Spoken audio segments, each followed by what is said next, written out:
ko ita wallahi za ta gaya ma ta fi shekara 5 rabon da ta ganni ga ta mun haɗu. So haka nake, ba wai girman kai bane ko ni duk abin da ɓata lokaci ne abuna, ba ruwana da shi kawai. Ba wai a'a na fi ƙarfin in buduro bane, haka nake. Ka je a Kano nake zama, amma shekara 10 da ta wuce, shekara 10 ka je ka zagaye birnin Kano kaf a nemo maka gidan da a ganni ina zuwa zance shine ka zo yau ka zo gobe, to a nemo ma guda ɗaya. Ba za a samu ma ba wallahi, haka Allah halicce. Kuma ƙarya ne, ka je ka tambayi suna jiki. Recently akwai wacce zan iya mentionin mata ya aure, shi yasa ba zan mentionin ɗinta ba. So in na faɗa ma za ku yi ta mamaki,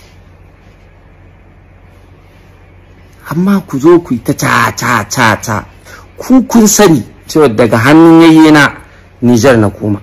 So mawaƙi da a Nijar aka yi ni a mawaƙi, Najeriya haifata aka yi, amma ni mawaƙin Nijar ne.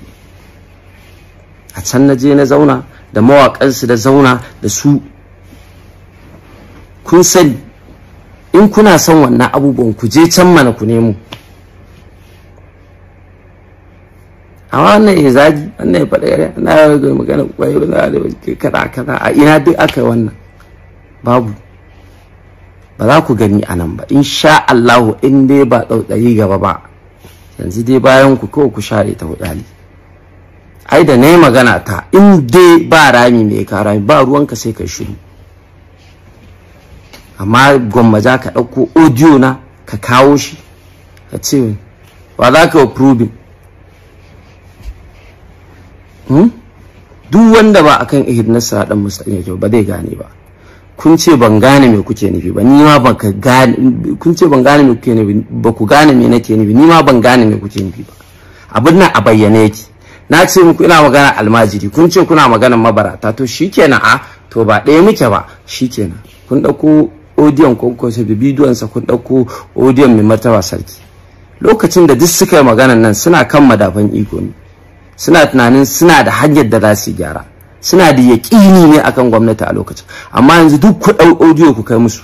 Ba zan manta ba, lokacin Kwankwaso shi ne gwamna. Masu sawa ba 'yan Kano ba ne. Lokacin Kwankwaso shi ne gwamna. Yana ganin ya kewaye, yanzu zai dinka ciyar da almajirai, za a dinka kai mabarata wani gu ana ajiye su, ana ba su abinci. Ba shi ne target ɗinsa ba a lokacin. Amma yanzu recently ka je ka ji me ya faɗa. Da kansa ya ce an matsa wasu yara, an matsa mutane kai, an sa su suna wasu abubuwa wanda duk bai kamata ba. To ku je ku kai ɗan jarida wajen mai martaba sarki, da Allah ku ji me zai ce masa akan wannan abu. Malam ana ma magana abin da yake tafiya recently ne. Zai ka wani kwafo can abu na baya ka zo ka same ka sa to. Kuma duk abin da kuka sa duk cikin su ba wanda ya menshinin almajiri, duk magana bara suke. Bara kuma ba wanda ya isa ya haramta ta a musulunci.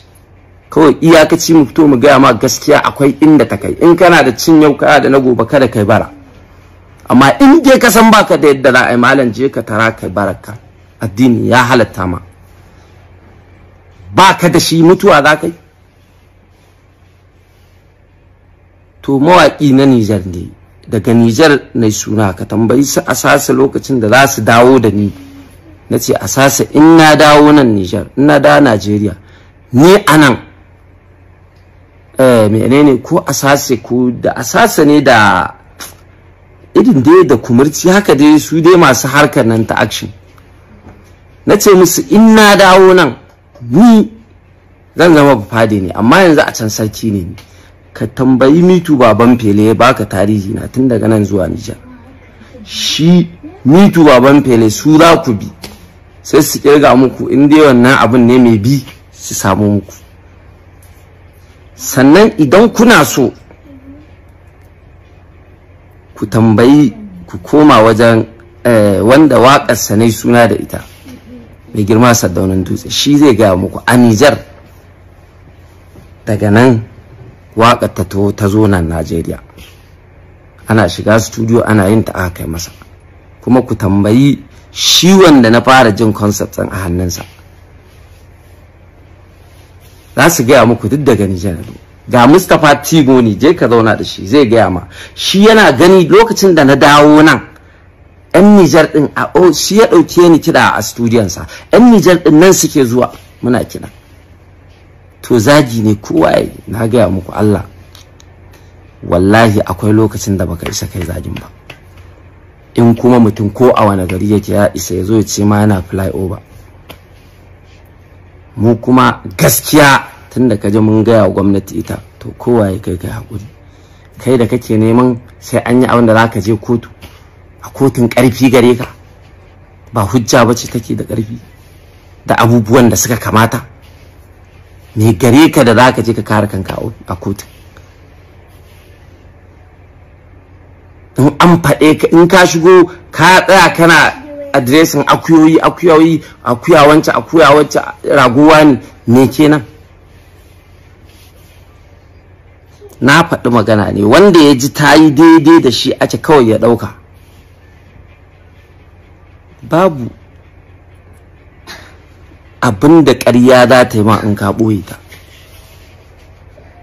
Me za ta yi ma?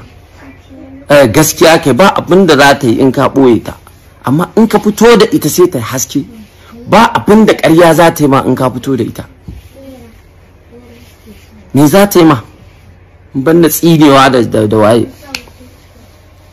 To mu dai almajiri muna nan muna ba shi gudunmawa, kuma bai zama abin wulakanta a gunmu ba, saboda mun san situation ɗin da ƙasa take ciki, mun yadda kuma da yin Allah. In ya so ya yi ka mai kuɗi, in ya so ya yi ka talaka. In ba ku gane bayanan mu ba, mu ma ba mu gane na ku ba. Amma wanne ce muku shi kaza, wanne ce muku shi kaza, wallahi duk labarin ƙarya ne. Na rantse da Allah da ya busar rai, na rantse da sarkin da nake wa azumi, wallahi duk wani wanda ya fito ya magana wallahi ƙarya yake faɗa muku.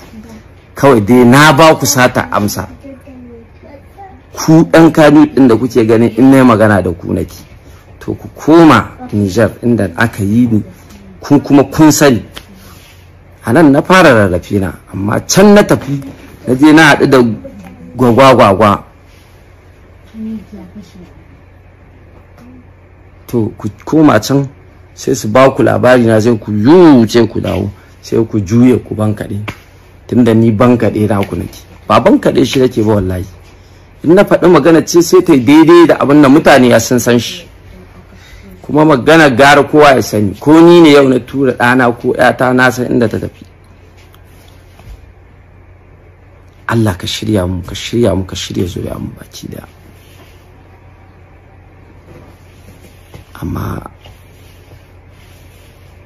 akwai kuskure a kasan nan, akwai kuskure. Sai kawai kai magana haka kawai, a dinka biyan wasu kuɗi suna bakin. Akwai kuskure a cewa mutum ya yi digiri ya dawo wai ya zauna a social media wai ana biyansa kuɗi yana kare ƙarya. Akwai kuskure. Duk digirinka in dai baka da addini wallahi jahili ne kai, bari a gaya maka ji. Duk girman sa dai ba na addini bane wallahi, ko akan me jahili ne kai. Duk malamin da yau dare ka kana da ilimi